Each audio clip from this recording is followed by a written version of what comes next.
requises pour bénéficier d'un crédit communautaire? Voilà, pour bénéficier d'un crédit communautaire, il faut tout d'abord être une personne à faible revenu. C'est-à-dire? Être à faible revenu, c'est gagner moins que le seuil de la pauvreté au Canada.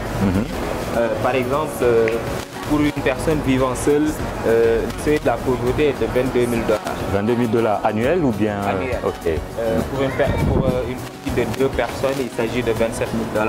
Donc nous considérons le revenu familial annuel. Ok. Pour pouvoir définir si la personne est à faible revenu ou pas. Ok.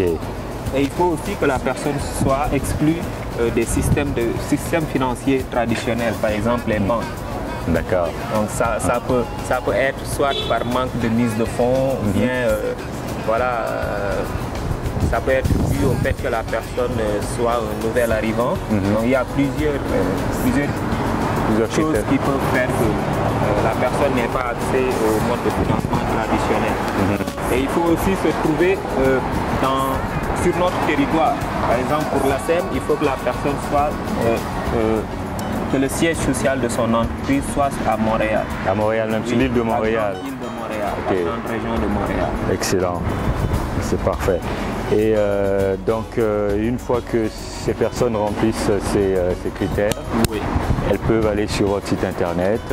Oui, ils peuvent aller sur notre site internet ou bien nous appeler directement. Ok. Comme ça, nous allons planifier des rencontres, histoire de voir où est-ce qu'ils en sont avec leur projet, est-ce qu'ils ont besoin d'aide supplémentaire avant le financement ou pas.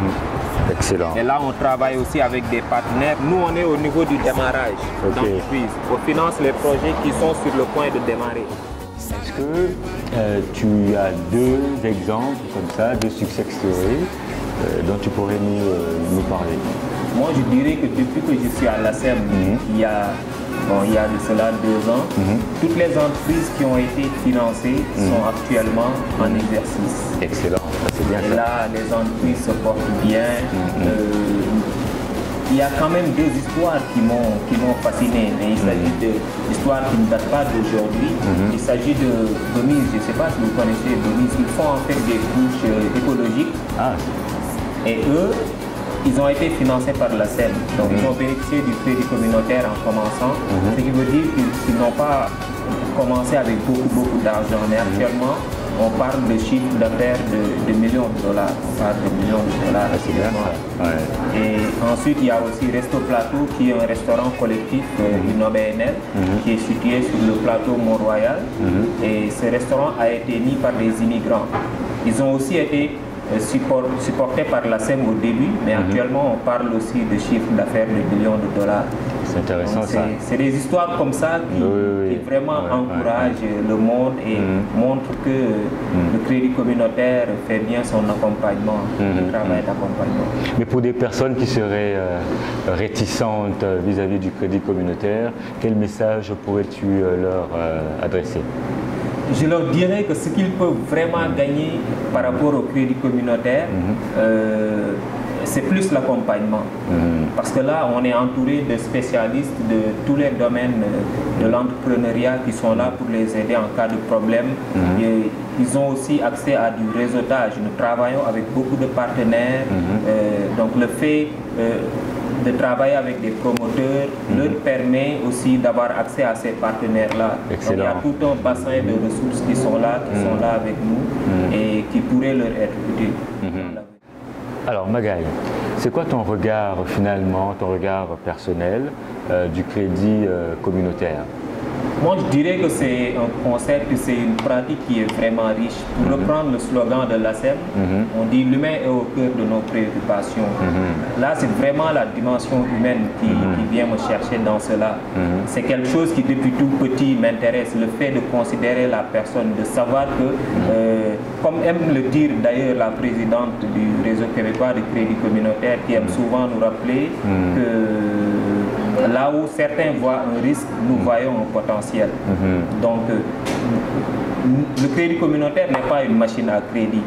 On n'est pas là pour des statistiques, juste des statistiques, mais c'est vraiment une pratique qui met en valeur la personne, qui considère qu'en chaque personne il y a un potentiel. Et nous, on va chercher ce potentiel-là chez la personne. S'il y a quelqu'un qui a une idée, c'est tout ce qu'on demande. Une personne qui a une idée d'affaires, qui a une idée d'affaires qui est viable. La personne ne sera pas seule, on sera toujours là avec nos partenaires pour l'accompagner.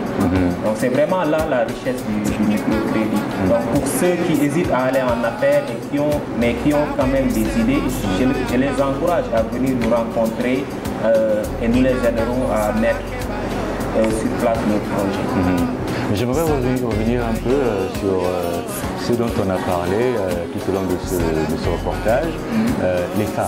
Oui. Les femmes, Dieu seul sait, il y a pas mal de femmes monoparentales qui aimeraient bien se lancer en affaires et qui hésitent compte tenu de la pression sociale, de la pression familiale, etc. Est-ce que tu aurais un mot à adresser justement à ces femmes monoparentales qui auraient des idées? À ces femmes, je tiens vraiment à les encourager. Je tiens vraiment à encourager ces femmes. Parmi les promoteurs que l'on encadre, il y a un grand pourcentage de femmes monoparentales qui au début avaient des défis, qui au début devaient relier vie familiale, vie professionnelle, mais elles y sont parvenues à travers l'accompagnement, à travers le réseautage. Nous avons aussi des programmes avec les autres partenaires, des programmes destinés aux femmes immigrantes ou bien aussi à toutes les femmes. Donc les femmes ne seront pas seules. Elles vivent les mêmes situations, elles sont mises ensemble au niveau du crédit communautaire et elles feront du réseau, elles seront bien accompagnées. Je les encourage. Excellent. Alors, est-ce que tu as un dernier mot? Le dernier mot, c'est vraiment de vous remercier de nous donner cette opportunité de parler du crédit communautaire, de faire connaître cette pratique qui est une pratique vraiment noble. Nous serons vraiment à vous remercier, M. Constantin, et nous espérons aussi vous revoir dans d'autres occasions. Avec plaisir. Merci beaucoup, Magaï. Merci. Puis à une prochaine émission, j'espère. Merci beaucoup. Merci bien. Nous serons ravis.